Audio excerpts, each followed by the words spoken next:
I want to show you a couple of other amazing things. First of all, a couple of different options for distorting your text. One that works nicely without a smart object, and one that you need to really best apply a smart object to it. So I've got this very straightforward text with all this wonderful sort of embellishment, and I want to warp it. So I'm in my text tool, make sure I'm on this, and notice that as soon as you go in, some of those special features disappear, but that's okay. When we're done with it, they will come back. I'm going to go up here to this tool. It's called the Warped Text tool, and you can find this, yeah, I believe it's only up here. So I'm going to grab this, and we have all of these different options as we go through. So these are different ways that you can warp the text. I'm going to go ahead and just start with the arc, which is kind of cool. And we can do it vertically or horizontally. Notice that you have to be kind of careful with this whole area, because once you warp this, you're not going to be able to resize this except with the transformation tool. And if you do something where it sort of crosses out of bounds, you won't be able to get it back. So you want to watch out a little bit, but no reason why you can't play with this. I really like that. I'm going to just go ahead and put this in here. I think this will be fun. Do it slightly less. I think this will be fun for our next our next adventure, but I'm going to go ahead and cancel that and come back in and show you just a couple of other options in here, and then we'll come back to that one. You can do a flag, and again, with any of these, you can play with the bend, play with the distortions. You can go too far for sure and get to the point where you can't really read these things, but they're really, really fun. I'll show you one more, and then we'll go back so that I can show you some different options. Oh, that's a fun one. I haven't played with that one in a while. Again, you can bend this, you can change the amount of that, you can change your horizontal distortion, and you notice with this one, I'd probably want to rescale it once I come back out. One of the things that is cool, though, I have to tell you about this, about the new text tools, this didn't used to be true in Photoshop, but one of the things that I really like is that you can use this warp tool, and you can still afterwards, it used to be it would actually change it so that you would not be able to then edit the text, but you can do that now. I'm going to go ahead and do this vertical. So I think this is really fun.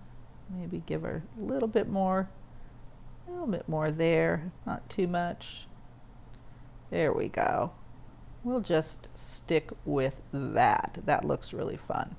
Okay, and as soon as I add this, you'll see that our other stuff comes back once we get out of the text tool. Oh, where is it? There we go. Takes it a second. So we've got that other effect back. Remember that anytime we want to take those out, and we actually will in a few minutes, we can just take out any of these effects this way so that it's just straightforward text. Okay, and I'm just going to, let's see, what do I want to do next? There's so many things. You can change the scale of this. Once you get that warp in, you can't go back into the bounding box the way you did before, but you can use the scale, which is really helpful. And you can even scale it in some sort of traditional ways, where you can stretch it a little bit, you can turn it, you can do all of those different things. And what's cool is it stays a text tool, so if we go back to text at any time, we can go back in here and we can not only add and delete text or change the size, but we could even go in and change the font. I'm not going to, because I like this font for what we're going to be doing. We want to keep it nice and bold, but you can see that all of those are possibilities. Okay, now I want to show you a little different way that we can manipulate this using a smart object. And then I'm going to show you a pretty cool effect, a couple of effects that we can play with our pixel layers. So if I wanted to use the transform tools and actually do a warp, you'll see that if I go into transform and I go to warp, it doesn't actually let me do anything. It's not really operating. We can, however, do a distortion, a traditional warp distortion, by turning this into a smart object. And you know how much we love that. So I'm going to do a Command J. We're going to keep the other one because it'll keep it simpler for another thing I'm going to show you at the end of this video. But let's go ahead and turn this into a smart object with this shortcut here. Okay, and now that we have this as a smart object, we don't see it. It doesn't look like a text tool, but we know that if we click on it, we can go back to the original object and do our text editing there. And I'll show you exactly what I mean. So let's go ahead and now go into transform. And now you'll see it's going to let us warp. We have all those wonderful handles, and we can play. Oh yeah. Oh, now that's interesting. I've never seen it quite do that. Oh, it's because this is kind of fun. I'm going to leave it on there. Do you see what I did? I actually forgot to take the other one out, or just turn the other one off. And it's kind of a cool effect. So we have these two versions, one underneath each other. So that looks fun. I think I want to pull this out. Make sure it still fits in the bounds. There we go. And we'll go ahead and transform that. And that's the other layer. So this is what our new layer looks like. Really fun. Now, if I don't like that, of course, you know that this is a smart object. If I go back and I go into the warp tool, it's going to let me pick up exactly where I left off and change anything I want.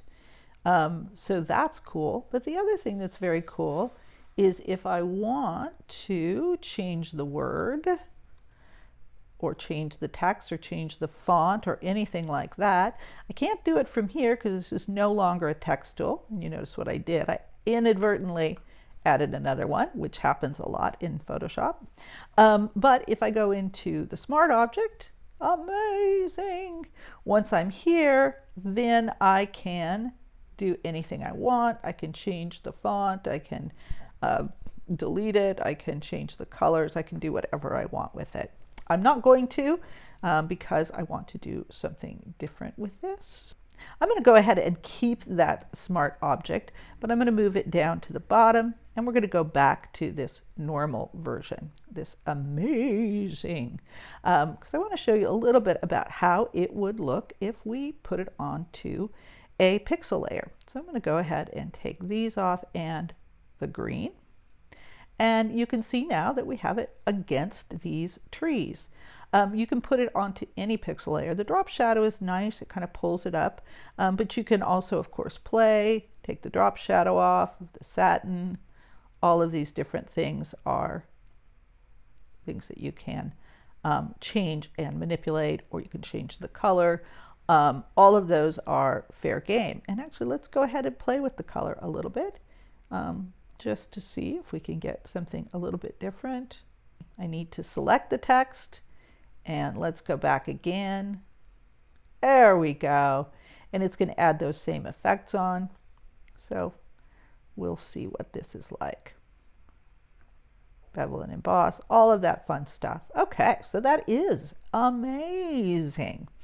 Now, of course, once we get here, we can begin to play with blend modes. Not all of these are going to work, as you know, with blend modes.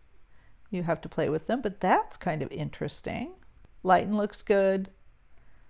Screen looks extremely nice, and you could see that even if we did screen and we pulled the opacity down a little bit, it has that ghosting effect. So again, blend modes, totally fun. Remember, you can double up layers.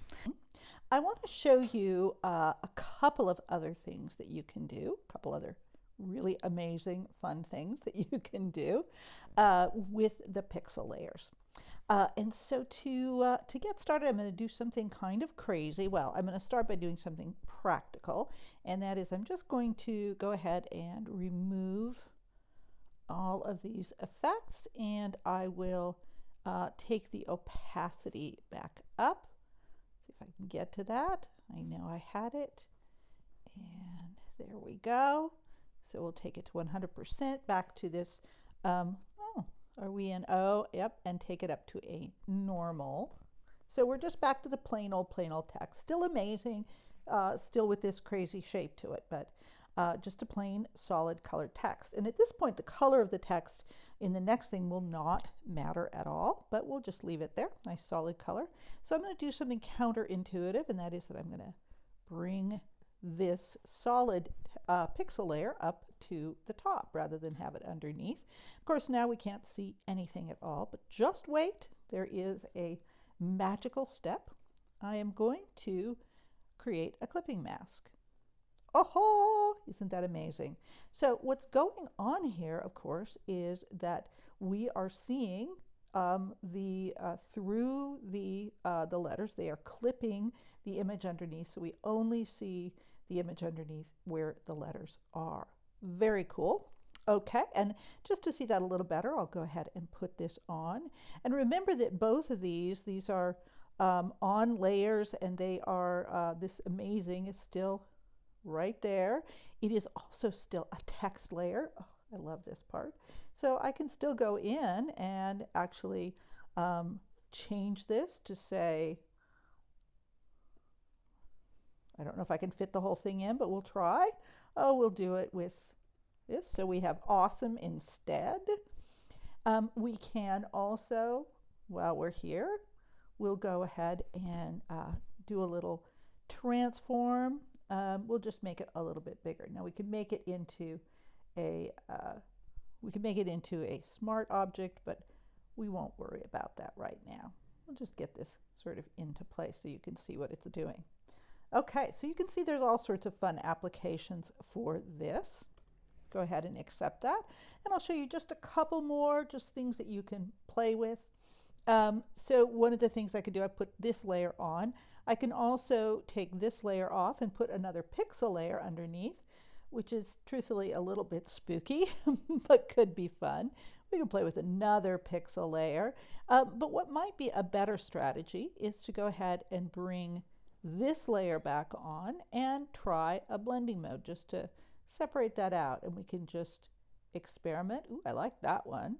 But of course, you know, as with blending modes, we love it because we can just keep on going through. Oh, I like that a lot. And of course, from there, we can play with drop shadows. We can, and actually, let's go ahead and try that, put that drop shadow back on. That's pretty cool. And of course, we could go in and change the drop shadow. So the world is your awesome. We can do so many different things with text. Lots and lots of fun. Okay, I hope that gives you plenty to think about for this week and for the future. Have fun with text and type.